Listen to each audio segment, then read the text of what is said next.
Hey, before we get started, let me ask you something. Is your leadership or management team burning out? It's a serious question because burnout at the top, hey, it spreads fast. It shows up in poor decision making, toxic culture, and disengaged teams. But when leaders are grounded, energized, and supported, everything changes. That's the work I do with executives and their managers. I help them step off the hamster wheel and put well-being back at the center. The result? Leaders who make better choices, teams that are more engaged, and companies where people actually want to give their best. And that's where everyone wins. Your people, your culture, and your bottom line. If you're ready to build a healthier, burnout-resistant, and more effective leadership culture, hey, I'd love to help. Find me on LinkedIn or reach me on my website at marcelschwantes.com. Welcome to the Love in Action Podcast. I'm your host, executive coach, speaker, and author, Marcel Schwantes. I believe that when we show up with our full humanity to work and lead from a place of love, joy, purpose, care, and inclusion, it's going to make a radical difference in your leadership, your business, and your bottom line. This is a show about actionable, practical love, the verb, as a leadership and business strategy. Let's get rolling. Hey guys, welcome back. Got another great show for you. So, hey, let's get right to it, okay? You know that I like stats. So here's a grim one. In the United States alone, poor leadership costs organizations up to $360 billion annually due to low engagement, productivity, and high turnover. Okay. So these are things we've been talking about on the show for years now. And yet, despite all of these decades of research on what makes a strong and effective leader, most of it really isn't seen by people at the highest level, by decision makers, because they're buried in the literature. And so when you do see it, it's kind of disjointed. They don't get the full picture. So what I know about leadership today, man, I'm telling you, especially after the pandemic, it's harder than ever. Okay, we have hybrid and remote settings, and some of the people are back in the office, and they don't want to be back in the office. Leadership is hard. It's complex. It can be overwhelming and really stressful. So that's why I'm excited about this new book that came across my desk. It's called The Science of Leadership, 9 Ways to Expand Your Impact, just released in July. And the authors are executive coaches, Jeffrey Hull and Margaret Moore. And what they did is they translated over 50 years of research, the stuff that we may never see, buried in the literature, into this comprehensive guide for seasoned and aspiring leaders alike. So what they did is they boiled down the findings from more than 15,000 scientific studies and articles across 22 countries into these 9 easy to understand leadership capacities. Now, I know that we have talked about some of these leadership capacities in the past, but let me tell you, it bears repeating because it's so important that we grow ourselves into these kind of leaders that exhibit these capacities, that practice these day-to-day behaviors and practices, all right? And really make you into the kind of leader that you aspire to be in this day and age. And I'm thrilled that one of the co-authors, Margaret Moore, has agreed to share her findings in today's episode. So a little bit about Margaret. She blends leadership, coaching, and science, including 30 years in C-suite roles, co-leading 4 successful startups in biotechnology and coaching, and 2 decades of professional coaching and coach training. I could probably use her for my own practice. For 25 years, Margaret has been a prolific translator of science into coaching, training, and leadership practice. Her vision for this book is to help bring scientists, leaders, and coaches together to foster leadership excellence and support everyday leaders like you. And Margaret Moore finally joins us. Margaret, welcome to the Love in Action podcast. Yes, it's great to be here. I love being here. Yeah, we appreciate you being here as well. We're gonna have fun with this today. So we start like this. You ready? Let's go. What's your story? Well, I in college loved chemistry. You know, a lot of people don't like chemistry. But I really like chemistry because and the periodic table and the idea that there are a set of elements that come together to form every structure in our world. And my first career was biotechnology. So I spent 17 years in 4 countries working with scientists and physicians and managing research and development as an MBA.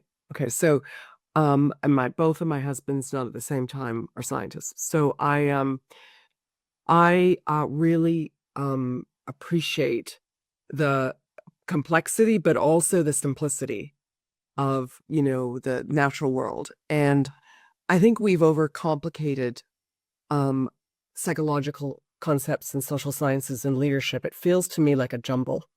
Yeah. It feels to me like it's a list, a shopping list. And so I've been working on a structure of elements of the mind and in well-being and coaching. And so we had a framework to start with, and we've been reading a lot of it. So when I went to MBA school in Canada 40 years ago, there was no science of leadership. Mm. It was strategy, competitive strategy. Michael Porter. That's what which I love too. I think so. Strategy and science are kind of key points here. And as I've been touching on the leadership science and coaching science, I mean, I just read a lot of papers and I write translations, which means I've done 100 of them for the Institute of Coaching. So that means I spend time, you know, hours with a paper, which takes, it's almost like writing a book. Yeah. A meta-analysis, and then try to find the gem and then get it out to people. It's just something I love to do. I know not many people like to translate science like that, but I really enjoy that and then organizing it for other people to use. Mhm. Science works. You stand on ground, it doesn't slip. You know, Mhm.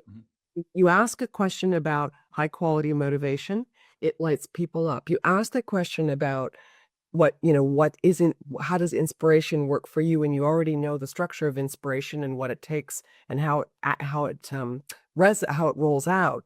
You have all this understanding, and so everything you talk about as a leader or coach lands, and you have this depth and breadth of understanding the science. So I also think that we have millions and millions of leaders, and none of us have access to this amazing body of literature over the last 40 years. I mean, it's just not out there.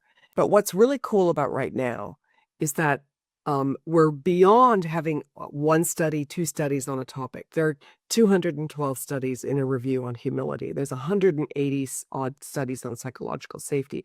So what we're now doing is looking at review articles. That's why we got to 15,000. We didn't read 15,000 papers. We read about 400. But those in turn analyze hundreds. Okay. And so when you get to a stage of maturity of a scientific discipline where there are 200 studies on humility and leadership or authenticity or authentic leadership, then you're at a place where you've got signals through the noise. And because work in the social sciences research is hard to reproduce, if you just put 1 study out, it doesn't necessarily mean it's going to stand the test of time. So we're well beyond that. We had a couple of places where we sprinkled in a study or 2 to add a twist. But for the most part, you go to the high quality journals, the best journals, and you look for the latest reviews, mostly in the last 5-7 years. So we didn't have to look very far. And then there's a review article of all the topics in leadership. Yeah. How down. So you look at that and say, okay, did we cover them all? Oh, we missed that one or this one. Oh, okay, let's see if we can find it. So you're sort of coming at it from a few ways. So it wasn't, it wasn't impossible. It was doable.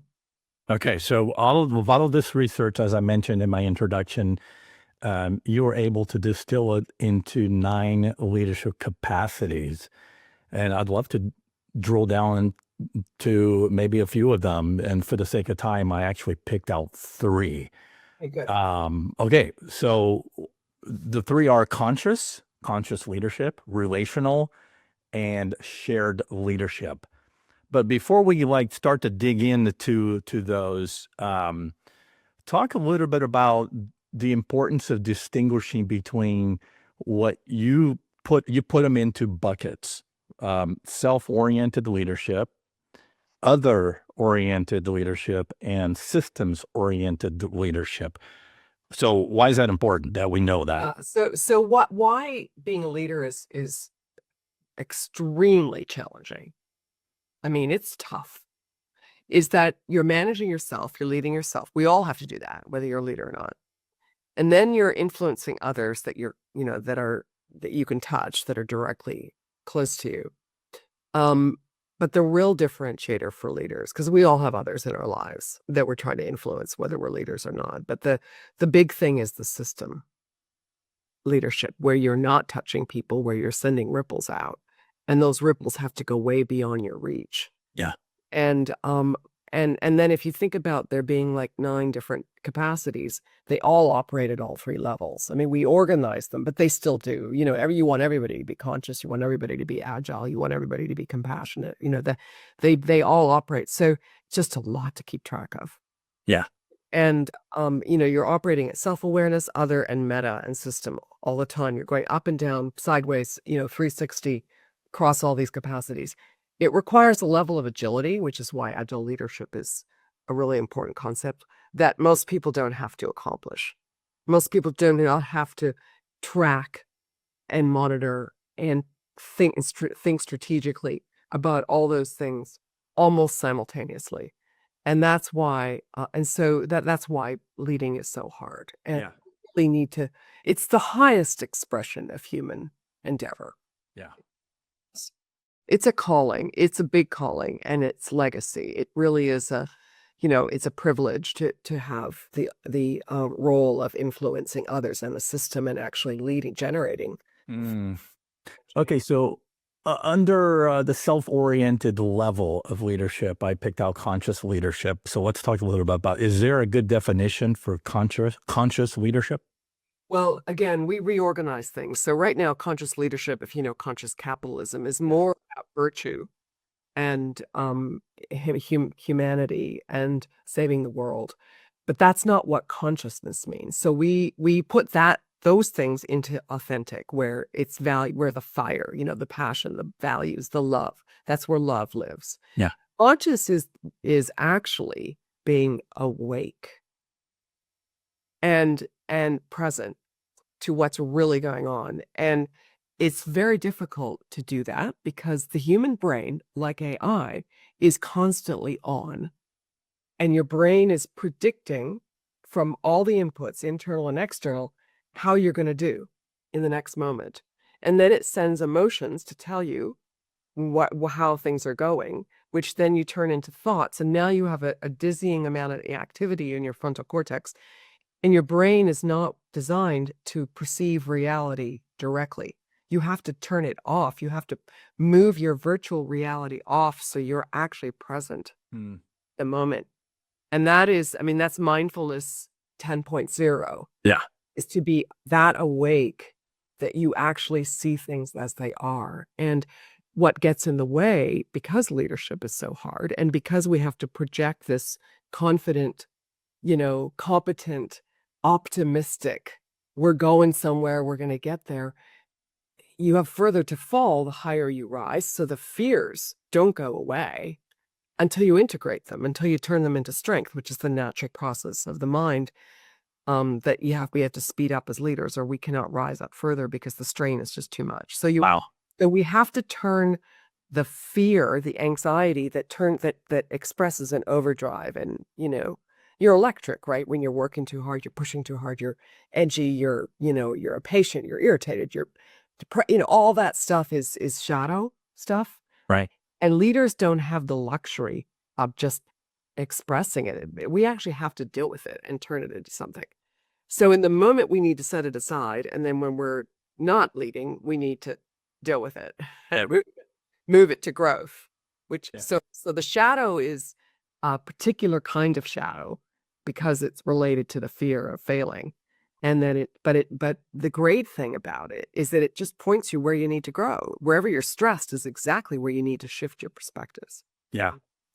And if you just keep following the strain and stress, you will eventually get stronger and things will be easier. And that's the message of the book. The more whole you are, the more you feel like you're flying instead of trudging uphill. Yeah. Yeah. We need more flying leaders. Okay. So another term that I only found out by reading your book is what the researchers are calling the quiet ego. What is it and how It's a will, new, yeah. yeah, it's a new construct from Jack Bauer and Heidi Waymont, and they're working on another book. There's not a lot yet in the leadership literature about it. It's kind of an advanced form of mindfulness, but it's more than mindfulness. It's it's a level of maturity where you're not self-absorbed. You're not constantly thinking about yourself, your title, your, you know, you are taking good care of yourself, but equally you give the same love and attention to others. It's a balance. It's this nice 50-50 balance. Yeah. And the more, and then when you're in that place and when you're in this present space, transformation happens faster too, because you're just balanced. You're not self-absorbed. And so it's a place we all want to get to. We might not get there till our deathbeds, but quieting the ego. I mean, one metaphor I use, Marcel, is thinking of your ego as a dog. And a nice dog, it barks. Sometimes when there's nothing to bark at, doesn't accept things as they are, is arguing with the moon, barking at the moon. But, your ego is like a dog, and it needs to be well trained.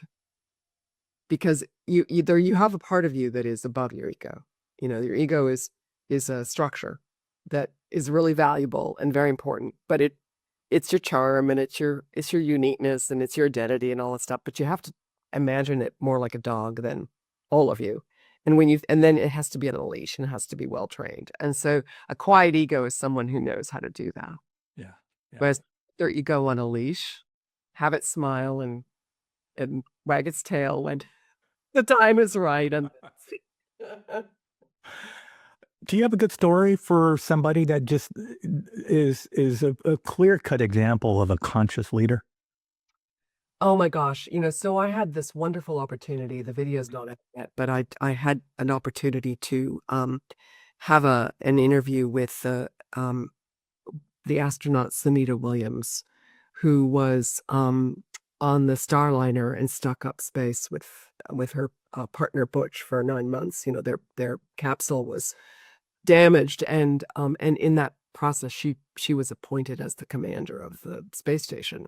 So she actually it wasn't her first time as commander, and that had to be approved by the Russians, the Europeans, the Canadians, and the Japanese. So she'd built a lot of relationships. She even lived in Russia for a while. So her and I look forward to people watching the interview and seeing her in action.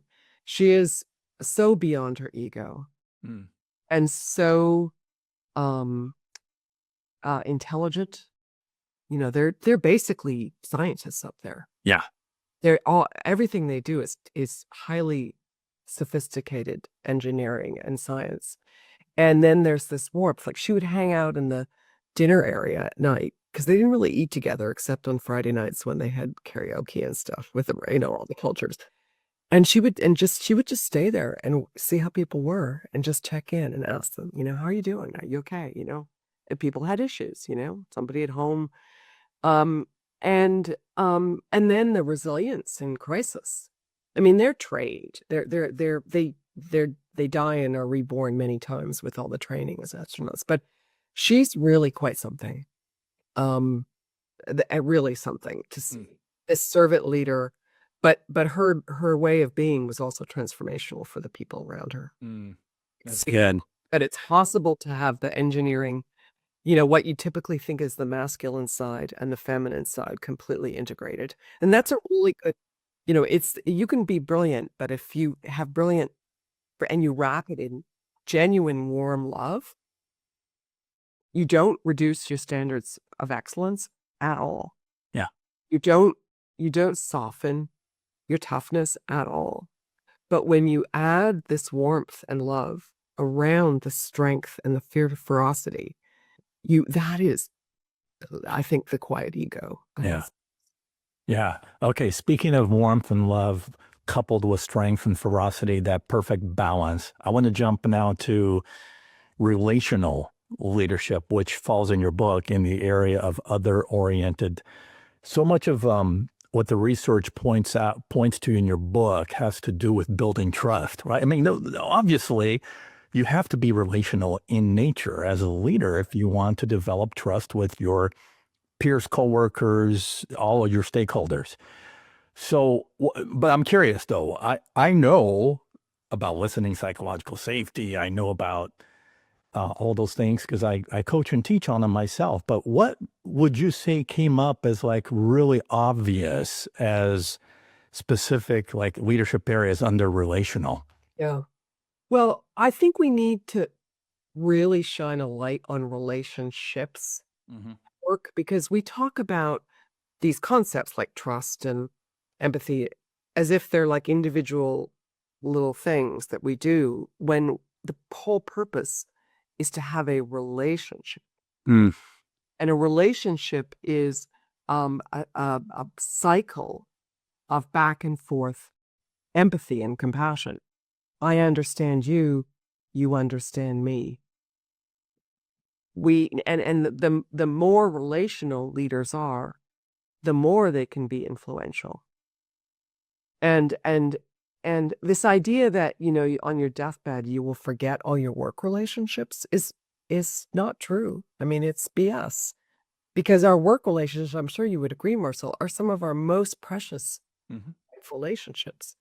And so moving from the transactional nature of business to a relational, and focusing on relationships with everybody, your customers, your stakeholders, then you understand them, and you relate to them, and then you can influence them. So it's the precondition for influence, Yeah. because they trust you understand them and you have their back, Yeah. even if you fire them. And that happens. I mean, I had to fire someone early on in my coaching career who was, I won't go into it, but and we continued on as friends. Because there was clearly something not working, and that's how you do that. If you could handle it that way, where the relationship is not harmed, when you fire someone, then you get what it means to have a relationship. Mhm. Mm. Something rarely talked about in leadership conversations, especially in the business world, is the practice of forgiveness. Touch on that a little bit because that came up in the research. Yeah, so there's not 100 studies on forgiveness and leadership. Let me start there. There's Yeah. a handful, but there's a handful. And so what happens is that there's a topic in well-being, like psychological safety or self-efficacy or high quality motivation or optimism, or etc. Meaning that work comes out of the well-being, positive psychology research. And then what happens is the leadership folks start to think, well, how does this work at work? Turns out, so forgiveness, and I'm sure you can relate to this. People don't forgive easily at work. Well, it's in your personal life you sort of have to, because you've got close family who are going to do things that are going to not be in your best interest, and if you want to have a relationship, you're just going to have to forgive them. I mean, it's just a healthy way to navigate life, is to understand people aren't perfect and they're not really trying. It's just what it is. But at work, we hold grudges, right? Like that person did that to me, and this person, and it's very hard to forgive. A good relationship is defined by the ability to forgive, Yeah. and move on, not to forget. Not to pretend it never happened. You still have to heal yourself. I mean, but the forgiveness is, this. It's about you. It's about you. You benefit when you forgive somebody, because you can move on. Yeah. To hold a grudge, which is a really good form of shadow. I mean, that definitely gets in the way. Okay, the last area I want to cover is that of shared leadership, which now we're pulling back because this falls in the systemic oriented level, right? So, how would you define shared leadership in your own words? So, it goes against the grain because the grain throughout the industrial era is that vision, strategy, purpose are defined on top and then filtered down. And shared strategy is shared leadership is the opposite. Hmm. You're engaging people so in a two-way process before you land on them. Which it doesn't matter whether you're talking about purpose, vision, strategy, even implementation. The implementation people do better at sharing the process of arriving at how are we going to implement this. But and in the strategy world, there's a concept called open strategy, and there's a very good paper on this you probably remember in the book of a CEO of a 50,000 employee insurance company in Europe. He arrived with stock price imploding and pressure for a turnaround quick. And they took the time to screen for 40 people on the front line, like literally talking to customers. So 6 layers between the CEO and these folks to engage in the strategic plan. And it took 4 months of group meetings, and they were failing for the longest time because the folks on the ground had never talked to a CEO before, and the CEO really didn't know their language, and so they just were not. They weren't talking in the same. The folks on the ground weren't thinking big picture, and you couldn't translate what they were saying into strategy, but they got there. Trial and error, painful process, and a third of the strategic plan came from the frontline folks, and the company's valuation went up by $18 billion. So that's a beautiful example of what can happen, but it's a huge amount of work to bridge the gap between your C-suite complex thinking, sort of Rachel Rummelt's, distill the crux out of a messy situation, and you need to be really smart. You need to know a lot.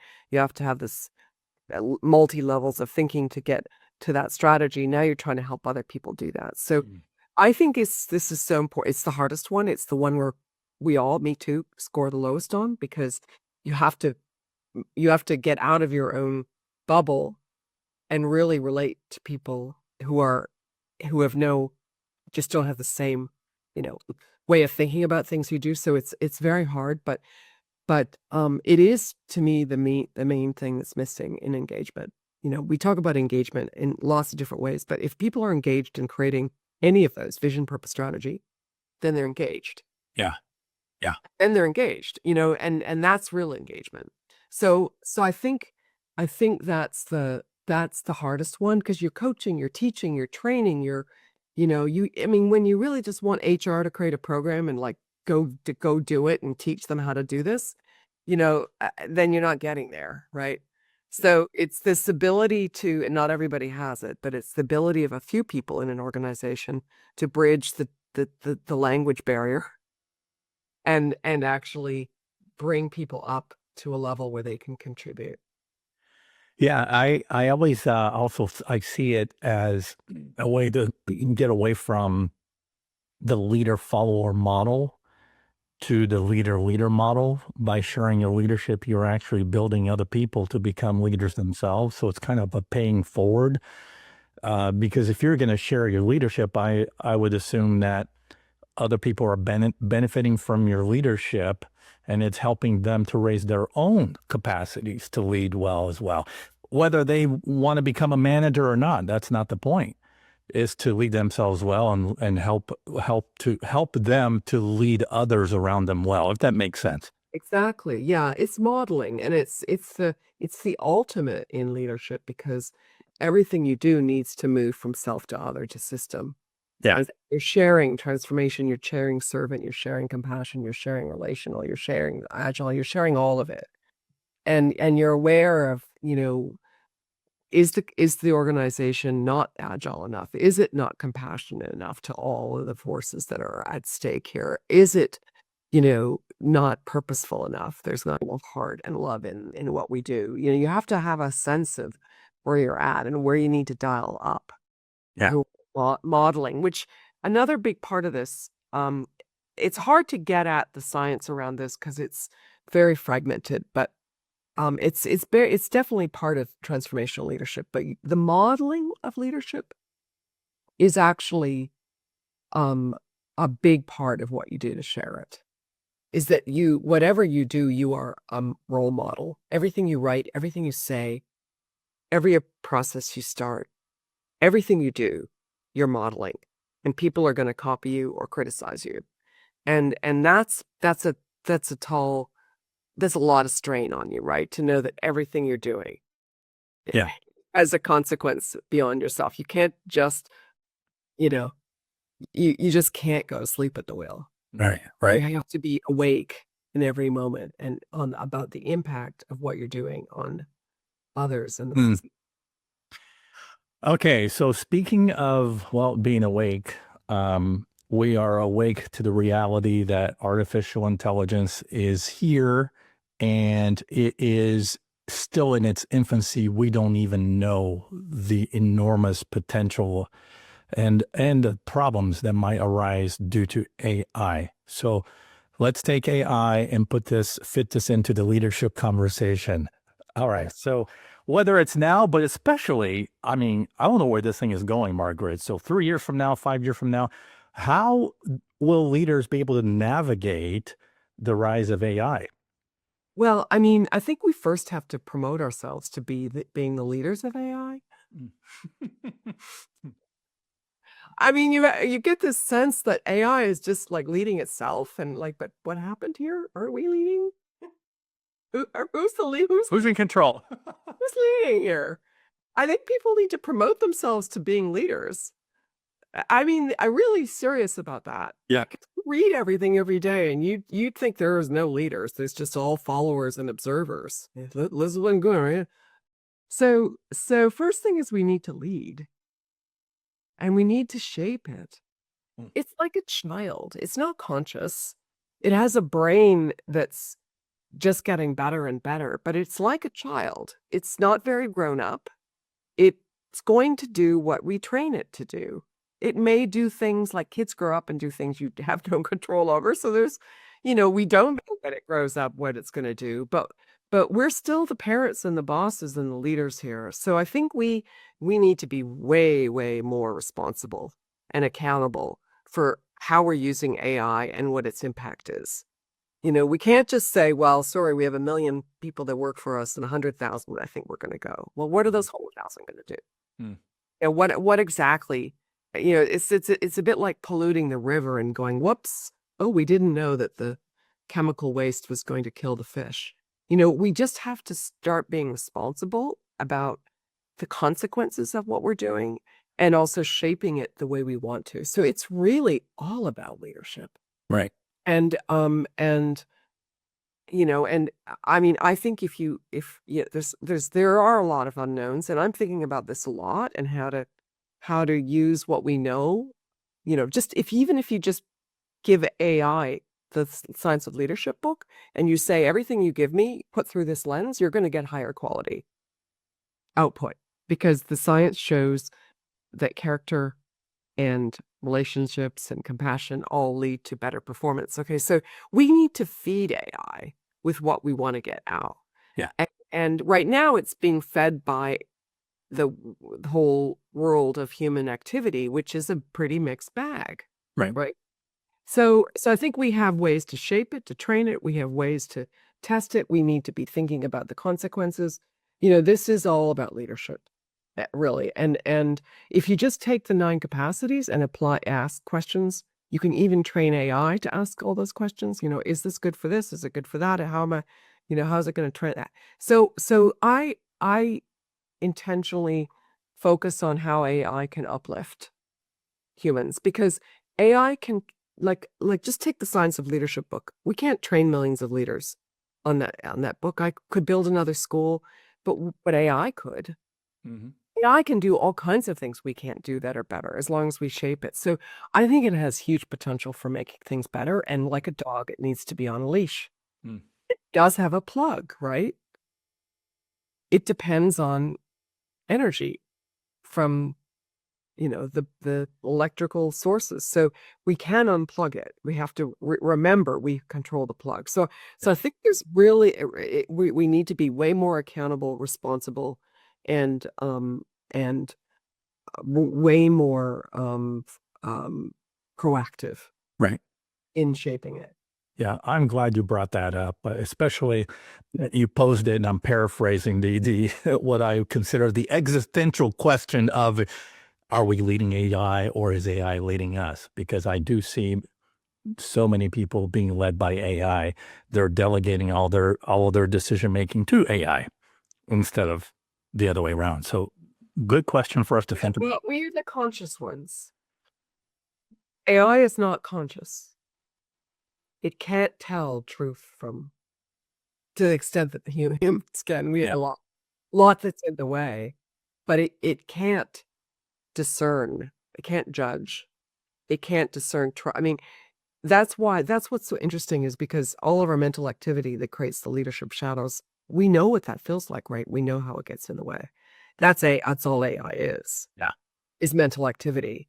It's not truth. It's not consciousness.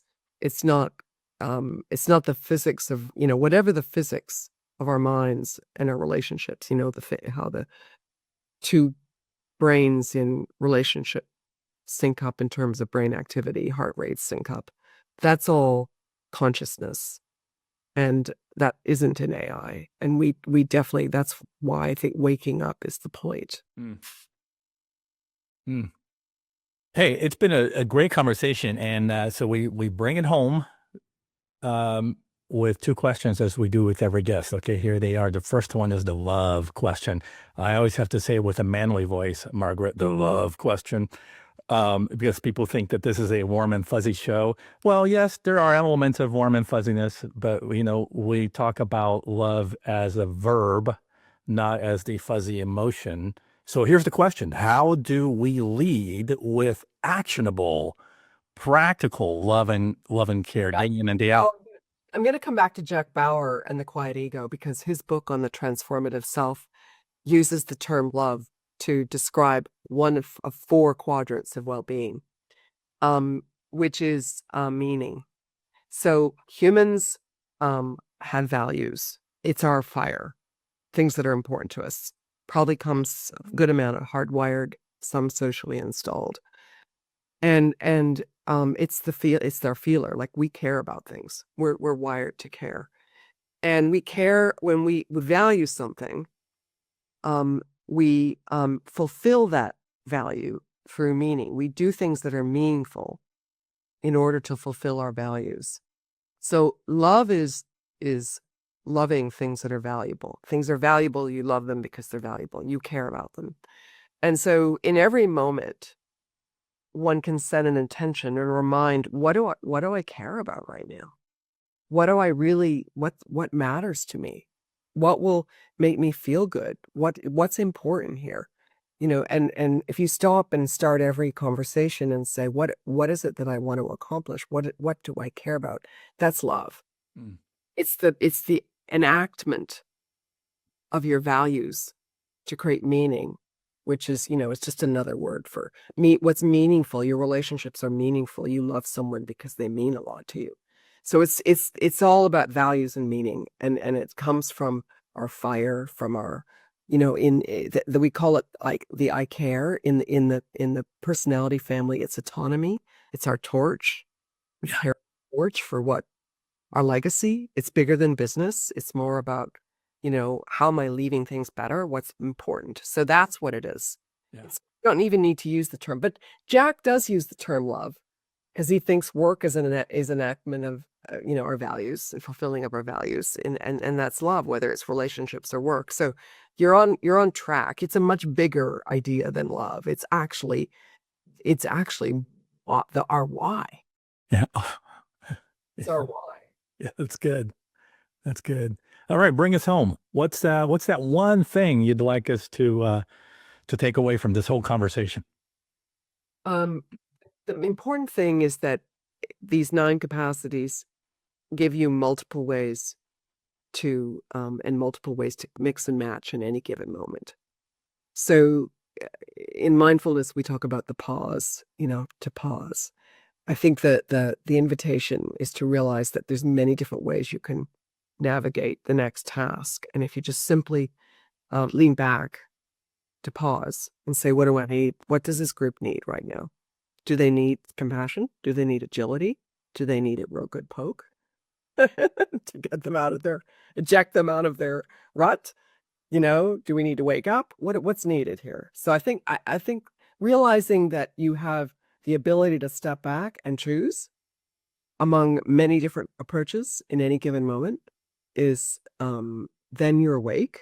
You're not bored because you don't know what's going to happen next. You don't know what the right thing is, and you're always adapting and adjusting. So I think I would start there.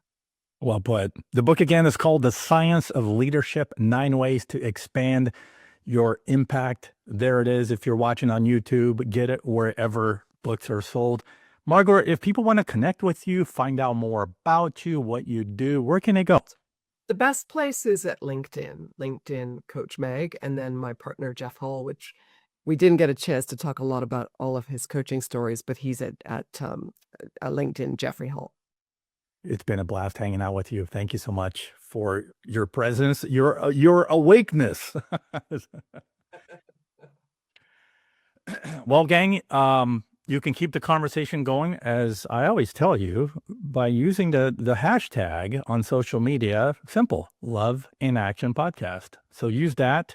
And don't forget, on my website, you'll have the show notes. You'll have the YouTube link to watch us if you prefer that mode. And all of that can be found at marcelschwantes.com. For Margaret Moore and yours truly, remember, in the end, love wins. We'll see you next time. Thank you for listening to the Love in Action Podcast. If you enjoyed today's episode, please share it, subscribe, and leave us a review. Until next time, don't forget, the future of leadership is love in action. Believe it, practice it, and watch your leadership and business flourish.